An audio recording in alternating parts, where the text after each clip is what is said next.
अस्सलाम वालेकुम, welcome to smart work zone. आज हम CS 606 का लेक्चर नंबर 14 स्टार्ट कर रहे हैं। लेक्चर नंबर 13 में हमने देखा था टॉप डाउन पार्सिंग।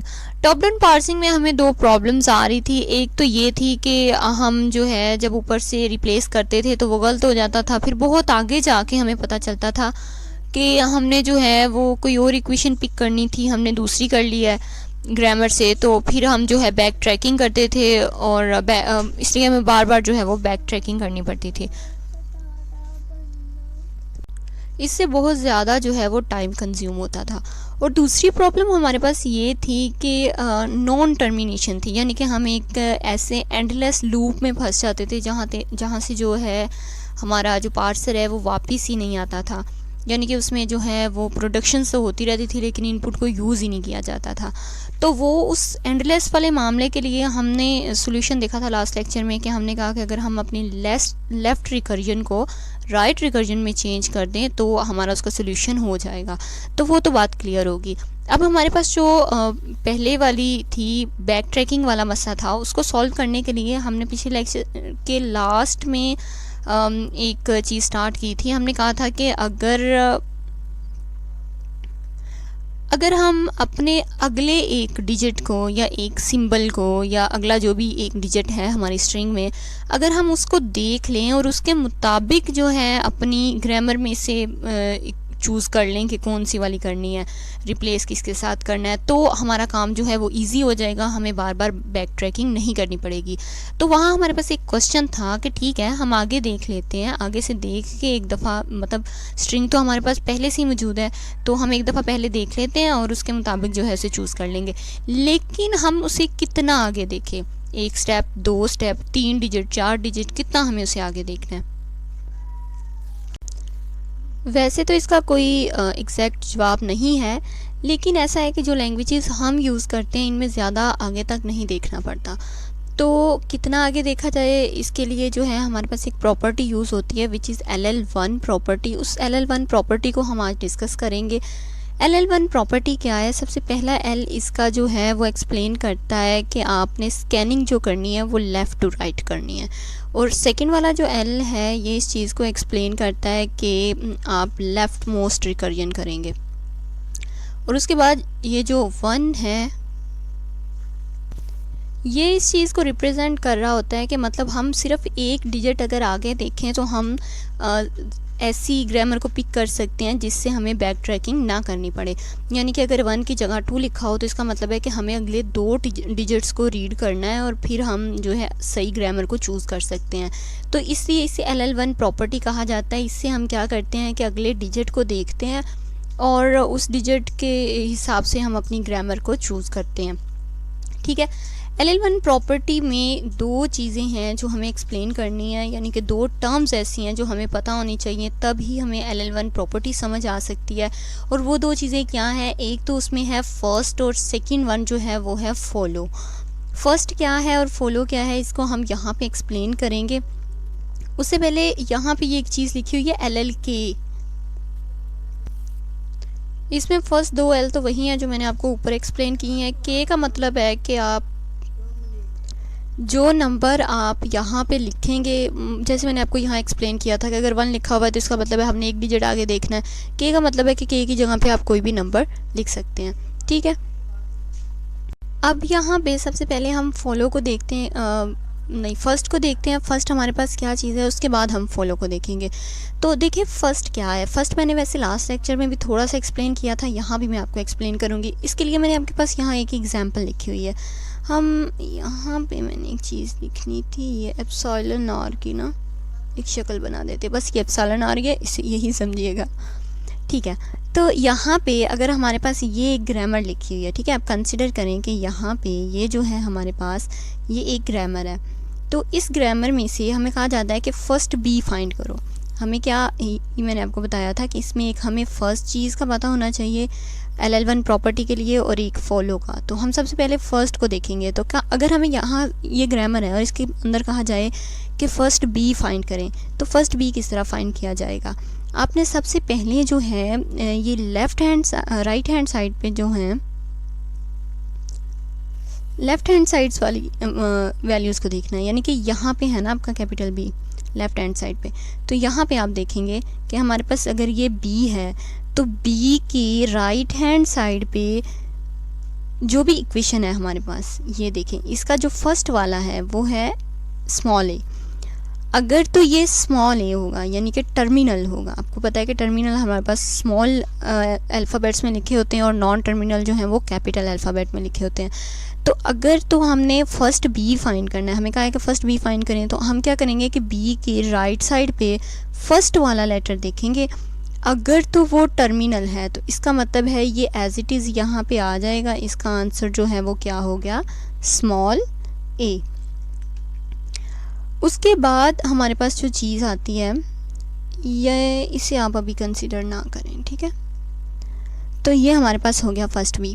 अब हमें कहा जाए कि फ़र्स्ट ए फाइंड करें, तो हम बिल्कुल इसी तरह आएंगे। यहाँ पे हम क्या करेंगे कि यहाँ पे आएंगे और जो है यहाँ से हम फर्स्ट ए के राइट साइड पे फर्स्ट वाला जो अल्फ़ाबेट है वो देखेंगे। लेकिन अब हमारे पास ये कैपिटल सी है। कैपिटल सी का मतलब है कि अब हमारे पास जो है ये नॉन टर्मिनल है। तो इसका क्या मतलब होगा, इसका मतलब है कि फ़र्स्ट ए को फाइंड करने के लिए अब हमें फ़र्स्ट सी फाइंड करना पड़ेगा, ठीक है। तो अब हम जो है फ़र्स्ट सी फाइंड करेंगे और फर्स्ट सी फाइंड करने के लिए हम यहाँ जो है लेफ़्ट हैंड साइड पे सी देखेंगे और उसकी राइट हैंड साइड पे जो भी पहला वर्ड होगा वो हम आंसर में लिख देंगे। तो हमारा जो फर्स्ट ए है उसका आंसर क्या हो जाएगा, स्मॉल सी। तो इस तरह से हम फर्स्ट फाइंड करते हैं। तो यहाँ पे हमें कहा गया है, अगर आप ये चीज़ देखें तो वो कहता है कि आपका कोई भी, आपने एक फ़र्स्ट अल्फ़ा फाइंड किया है और एक फ़र्स्ट बीटा फाइंड किया है। जैसे हम कह लें कि ये हमारा फ़र्स्ट अल्फ़ा था और ये फ़र्स्ट बीटा था, तो वो कहता है कि उन दोनों में कोई भी चीज़ सेम नहीं होनी चाहिए। यानी कि आपने जो फ़र्स्ट अल्फ़ा फाइंड किया है उसका और फर्स्ट बीटा जो फाइंड किया है उन दोनों का अगर आप इंटरसेक्शन लें तो आपके पास नल आना चाहिए, यानी कि उनमें कोई भी ऐसी सेम चीज़ ना हो जो हम यहाँ पे लिख सकें। तो इसके कहने का मतलब है कि अगर आपका ए जो है वो अल्फ़ा को भी रिप्रेजेंट कर रहा है और बीटा को भी, तो उन दोनों का अगर हम फर्स्ट लेंगे तो दोनों में जो वैल्यूज़ हैं वो डिफरेंट आएंगी। अब हमारे पास एक क्वेश्चन आता है, कहता है कि व्हाट अबाउट प्रोडक्शंस, यानी कि एम्पटी प्रोडक्शंस। यहाँ पे एम्पटी जो एप्सिलॉन और का निशान है वो यहाँ बना हुआ है, यहाँ पे उन्होंने नोट्स में शो नहीं किया हुआ। तो कहता है कि अगर जो है एप्सिलॉन और प्रोडक्शंस यानी कि एम्पटी प्रोडक्शंस आ जाएं हमारे पास तो तब हम क्या करेंगे। तो कहता है कि अगर आपके पास जो है वो एप्सिलॉन और आ जाता है तो ये क्या करता है कि ये हमारे पास कॉम्प्लिकेशंस पैदा करता है। LL1 में जब भी हमारे पास एप्सिलॉन और आता है तो ये कॉम्प्लिकेशन पैदा कर देता है, क्योंकि हमने तो एक ही अगला चूज़ करना होता है इनपुट वाला, लेकिन जब एप्सिलॉन और आ जाता है तो फिर वो कॉम्प्लिकेटेड हो जाता है। तो क्या कहता है कि कहता है अगर आपके पास जो है एप्सिलॉन और आ जाए तो आपने क्या करना है कि जो उससे अगले वाला है उसको भी फॉलो करना है। अब ये फॉलो क्या है ये हम देखेंगे। तो ये यहाँ मैंने जो वैल्यूज़ हैं वो अब फॉलो की फॉर्म में लिखती हैं। तो अगर हमने फॉलो करना हो तो वो किस तरह करेंगे, ये देखिए, हमारे पास वही लैंग्वेज है। मैंने लास्ट टाइम आपसे कहा था कि इस चीज़ को आप इग्नोर कर दें। अब हमने इसे जो है वो भी जो है पुट करना है, ठीक है। हम देखते हैं कि ए जो है वो हमारा कैपिटल सी और कैपिटल बी को रिप्रेजेंट कर रहा है, कैपिटल बी जो है वो स्मॉल ए बी को और एप्सिलॉन और को रिप्रेजेंट करता है, और कैपिटल सी जो है वो स्मॉल सी को रिप्रेजेंट कर रहा है। तो अगर हमने फॉलो सी फाइंड करना है तो हम क्या करेंगे। देखिए, जब हम फर्स्ट फाइंड करते थे, फर्स्ट फाइंड करते हुए हम क्या करते थे कि इधर लेफ़्ट साइड वाली जो वैल्यूज़ हैं उनको देखते थे। हम इधर देखते थे कि अगर हमने फर्स्ट सी फाइंड करना होता तो हम इधर देखते कि सी कहाँ पे है। लेकिन फॉलो फाइंड करते हुए हमने इस साइड को नहीं देखना, इस साइड को हमने इग्नोर कर देना है, ठीक है। हमने फॉलो सी फाइंड करना है तो हम इस साइड पे देखेंगे सी कहाँ पे है। तो अगर सी यहाँ पे है तो सी से फ़ौरन आगे जो भी वैल्यू है, ठीक है, उसे आप यहाँ पे राइट कर देंगे। सबसे पहले हम फर्स्ट ए देखते हैं, इससे आप ज़्यादा ये भी फॉलो ए है, यहाँ मैंने लिखा नहीं है, ये भी आपके पास फॉलो ए है, ठीक है। तो अगर हमने फॉलो ए फाइंड करना है तो हम क्या करेंगे, सबसे पहले स्मॉल ए फाइंड करेंगे। ये हमारे पास स्मॉल ए लिखा हुआ है, तो स्मॉल ए से फ़ौरन आगे जो भी वैल्यू है वो हम यहाँ पे लिख देंगे। तो इसका मतलब है कि फॉलो ए की वैल्यू जो है वो हमारी हो गई स्मॉल बी। लेकिन अगर हम सी की बात करें, फॉलो सी की, तो उससे आगे जो है वो कैपिटल वर्ड लिखा हुआ है, यानी कि नॉन टर्मिनल है। तो अगर आपने फॉलो सी फाइंड किया और सी से आगे जो है वो नॉन टर्मिनल आ गया है, तो आपने क्या करना है, यहाँ पे अब आप लिखेंगे फर्स्ट। ठीक है, यहाँ पे फर्स्ट लिखेंगे और फर्स्ट के अंदर बी लिखेंगे। ठीक है ना। अगर टर्मिनल आ जाता है तो वो आपने डायरेक्ट लिख देना है, और अगर जिसका आप फॉलो फाइंड करने लगे हैं उससे अगली साइड पे नॉन टर्मिनल आ जाता है तो फिर उस नॉन टर्मिनल का आपने फर्स्ट फाइंड करना है। और फर्स्ट बी जो है, आपको पता है कि बी का जब हम फर्स्ट फाइंड करते हैं तो वो स्मॉल ए बनता है, तो इसका आंसर जो होगा वो हमारे पास स्मॉल ए होगा। ठीक हो गया, ये हमारे पास हो गया फॉलो सी। तो ये हमारे पास दो स्टेप है, फर्स्ट और फॉलो वाले। तो वो कहता है कि अगर आपके पास एप्सिलॉन और आ जाता है तो आपने जो है फॉलो करना है। जैसे अगर हम दोबारा एग्जांपल लें, तो अगर हम देखें यहाँ पे, एक मिनट, ये अगर हम इसे फर्स्ट बी को देखें तो आप देखेंगे कि फ़र्स्ट बी फाइंड करने के लिए हमने देखा था कि यहाँ से हम बी, इस साइड से, लेफ़्ट वाली साइड से बी देखते हैं और उसके इधर जो भी फर्स्ट होता है वो हम लिख देते हैं। ठीक है, तो यहाँ पे हमारे पास आ जाएगा स्मॉल ए। ठीक है, अब ये स्मॉल ए आ गया, तो स्मॉल ए लिखने के बाद अब ये वाली प्रोडक्शन भी है उसके साथ। ठीक है ना, दो हैं, एक ए बी वाली है और एक एप्सिलॉन आर है, तो हम इसके साथ जो है वो एप्सिलॉन आर भी लिखेंगे।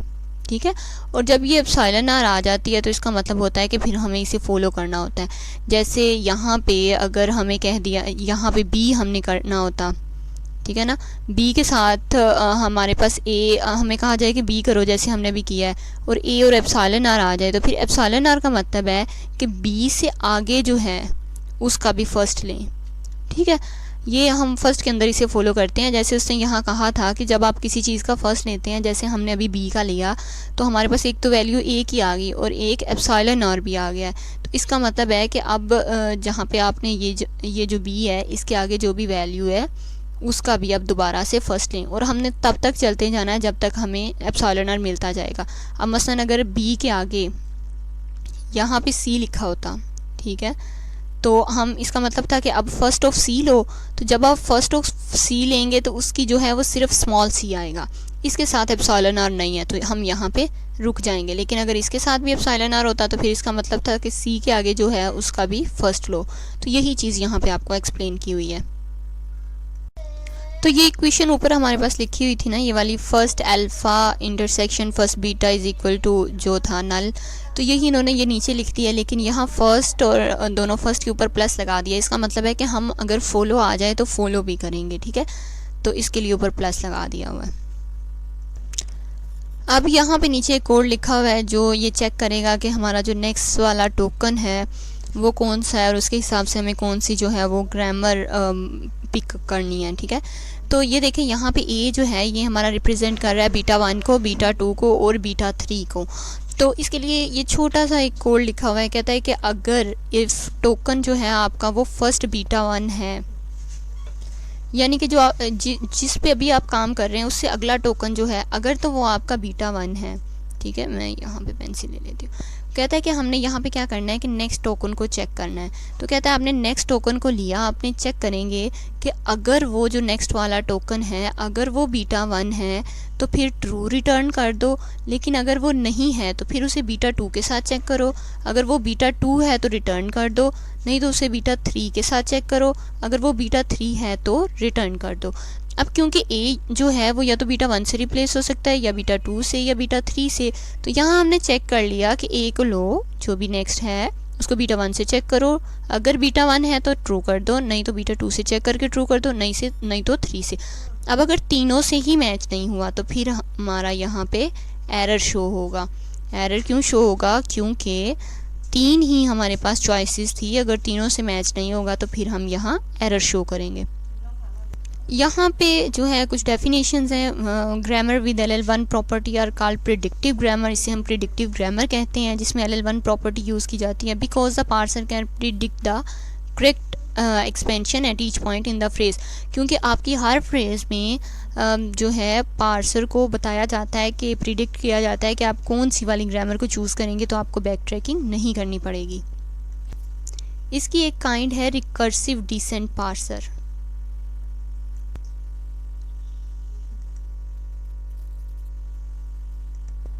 तो यहाँ हम रिकर्सिव डिसेंट पार्सर को देखेंगे। उससे पहले अगर आपने चैनल को सब्सक्राइब नहीं किया तो चैनल को सब्सक्राइब ज़रूर करिएगा, और अगर आपने कर दिया हुआ है तो आप अपनी दूसरी डिवाइसेस से भी कर सकते हैं, क्योंकि सब्सक्राइबर्स बहुत ज़रूरी हैं। तो यहाँ पे हम रिकर्सिव डिसेंट पार्सिंग स्टार्ट करेंगे। यहाँ पे हमने एक ग्रामर लिया है। ग्रामर अगर आप देखें तो ये हमारे पास राइट रिकर्सिव ग्रामर है, जो हमने लास्ट लेक्चर में बनाई थी। हमने लेफ़्ट रिकर्सिव क्यों नहीं ली, आपको पता है, हमने कहा था कि हम जो है हमारा पार्सर या जो हमारी टॉप डाउन वाली स्ट्रेटजी है वो लेफ़्ट रिकर्सिव जो ग्रामर होती है उसको एक्सेप्ट नहीं करती। उसमें वो आपको पता है कि उसमें वो जो लूप वाला, एंडलेस लूप वाला काम आ जाता है। तो इसलिए हमने यहाँ पे राइट रिकर्सिव एक्सप्रेशन ली है, ग्रामर ली है, और ये हमारे पास ग्रामर लिखी हुई है। अब क्या किया जाता है कि रिकर्सिव डिसेंट पार्सिंग के अंदर फंक्शंस बनाए जाते हैं, लेकिन कितने फंक्शंस बनेंगे ये हमें ग्रामर बताती है। आपकी ग्रामर के अंदर जितने नॉन टर्मिनल्स हैं उतने आप फंक्शंस बनाएंगे। तो अगर हम यहाँ पे काउंट करें तो हमारे पास कितने नॉन टर्मिनल्स हैं, जो भी यहाँ पे लेफ़्ट साइड पे होते हैं वो हमारे पास नॉन टर्मिनल होते हैं। तो यहाँ पे एक गोल, एक EXPR, एक EXPR डैश, टर्म डैश और फैक्टर, यानी कि हमारे पास टोटल जो हैं 6 रिकर्सिव रूटीन्स हैं। तो हमारे पास जो फंक्शंस हैं वो भी 6 बनेंगे। इनको रूटीन्स भी कहा जाता है और फंक्शंस भी कहा जाता है, जो हम इसकी बात कर रहे हैं। तो यहाँ पे 6 हमारे पास फंक्शंस या रूटीन्स बनेगी। तो यहाँ पे कुछ जो रूटीन्स हैं वो यहाँ पे दिखाई हुई हैं उन्होंने। सबसे पहले क्योंकि हमने कहा था हमारे पास गोल है, तो ये देखिए उन्होंने गोल की यहाँ पे गोल के अंदर वो क्या कहता है कि नेक्स्ट टोकन को लेगा, क्योंकि ये सारी जितनी भी कार्रवाई हम कर रहे हैं ये नेक्स्ट टोकन के लिए कर रहे हैं कि हम अगले टोकन को पहचान लें वो क्या है और उसके हिसाब से ग्रामर को चूज़ कर लें। तो क्या है कि गोल जो है अगले वाले टोकन को टोकन का नाम दे देगा और फिर चेक करेगा कि अगर तो वो आपकी EXPR ट्रू है, ठीक है, तो वो कहेगा कंपाइलेशन करो, वरना वो एरर दे देगा। फिर नेक्स्ट काम जो है वो EXPR का आ जाएगा। EXPR का फंक्शन जो है या EXPR की जो रूटीन है ये क्या करेगी कि ये वो जो हमें इनपुट दी हुई है उसकी टर्म लेगी और चेक करेगी। अगर वो फॉल्स है तो फॉल्स रिटर्न कर देगी, वरना फिर ई प्राइम को कॉल करेगी। ई प्राइम कॉल हो गया, ई प्राइम क्या करेगा कि ये नेक्स्ट वाला जो ऑपरेटर है उसे चेक करेगा। अगर वो ऑपरेटर प्लस या माइनस है तो ठीक है, वरना ये फॉल्स रिटर्न कर देगा। क्योंकि आपको पता है कि हमारे पास जो इक्वेशन लिखी हुई होती है उसमें प्लस ऑपरेटर और माइनस ऑपरेटर यूज़ होते हैं।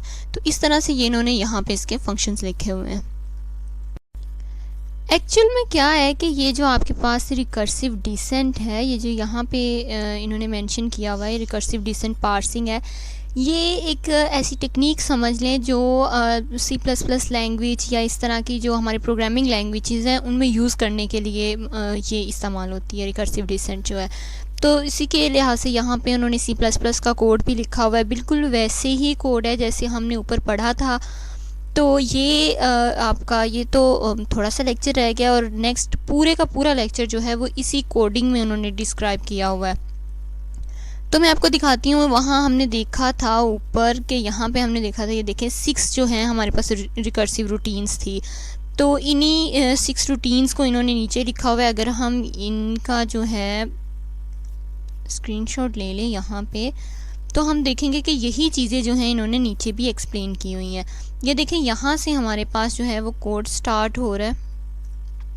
ये तो सबसे पहले उन्होंने नॉन टर्मिनल लिखे हुए हैं और फिर कुछ टर्मिनल्स के बाद प्रोटेक्टेड क्लास, यहाँ से क्लासेस स्टार्ट हो रही हैं। तो यहाँ से ये देखें सबसे पहले EXPR है, तो यहाँ पे EXPR की क्लास लिखी हुई है। उसके बाद जो है ई प्राइम है, ये हमारे पास ई प्राइम है, तो ई प्राइम की क्लास लिखी हुई है। फिर उसके बाद हमारे पास टर्म आता है, तो यहाँ टर्म की क्लास लिखी हुई है, ठीक है, ये जो टर्म है टर्म की क्लास लिखी हुई है। फिर टर्म के बाद यहाँ पे टी प्राइम है, तो उसकी क्लास लिखी हुई है। उसके बाद हमारे पास यहाँ पे फैक्टर आता है, तो फैक्टर की क्लास लिखी हुई है। तो ये सारी क्लासेस को यहाँ पे डिस्क्राइब किया हुआ है 14 लेक्चर में। उसके बाद हमारे पास 15 लेक्चर स्टार्ट हो जाता है। 15 लेक्चर अगर आप देखें तो ये भी पूरे का पूरा जो है ये इसमें सिर्फ कोडिंग है और कोई चीज़ नहीं है। ये देखिए कोडिंग के फ़ौरन बाद जो है 16 लेक्चर स्टार्ट हो जाता है। तो यहाँ पे आपके पास उन्हीं क्लासेस को जो है वो एक्सप्लेन किया हुआ है। ये देखें यहाँ पे EXPR को बता रहा है, कहता है कि ये EXPR और आगे जो है इस प्रेजेंट लिखा हुआ है, यानी कि EXPR के अंदर जो इस प्रेजेंट मेथड है उसको यहाँ कॉल किया हुआ है। तो इसके अंदर वो क्या कह रहा है, ये देखें मैं आपको थोड़ा सा एक्सप्लेन कर देती हूँ, बाकी सारी कोडिंग इसी तरह है कि वो कहता है कि आप एक ऑपरेटर लो जो भी आगे है इनपुट में, उस ऑपरेटर को यानी कि अगली टर्म लो, जाहिर है पहली टर्म के बाद अगली जो है वो ऑपरेटर होगी, उसे ऑपरेटर में ऐड कर दो। तो अब चेक करो, अगर तो आपका ऑपरेटर जो है वो मैच नहीं हो रहा तो फॉल्स रिटर्न कर दो। ठीक है, ये चीज़ वो यहाँ पे बता रहा है।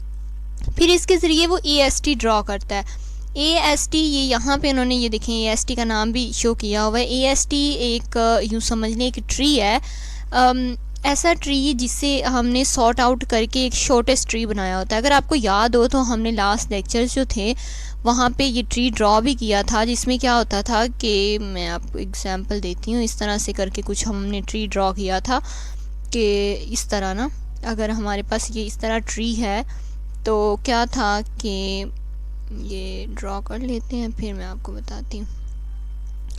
तो क्या होता है कि जो हमारे पास नोड्स होती हैं उनके अंदर हमारे पास जो हैं वो टर्मिनल्स लिखे होते हैं, नॉन टर्मिनल हम इसमें ख़त्म कर देते हैं, और नोड्स के अंदर हमारे पास टर्मिनल्स होते हैं, और जो ये हमारे पास पेरेंट होते हैं इनके अंदर जो है हमारे पास वो ऑपरेटर्स लगे होते हैं। तो इस तरह जो हमने मिनिमाइज़ करके एक ट्री तैयार किया था उसे हम AST कहते हैं। इसको हम नेक्स्ट लेक्चर्स में एक्सप्लेन भी करेंगे। तो अभी तक जो है इस सारे के अंदर सिर्फ कोडिंग है 15 वाले में, और 14 वाला लेक्चर हमने कवर कर लिया है। तो अगर आपको लेक्चर्स अच्छे लगते हैं तो कमेंट में ज़रूर बताया करें, और लेक्चर्स को अपने फ्रेंड्स के साथ शेयर भी ज़रूर करें। अभी तक के लिए अल्लाह हाफिज़।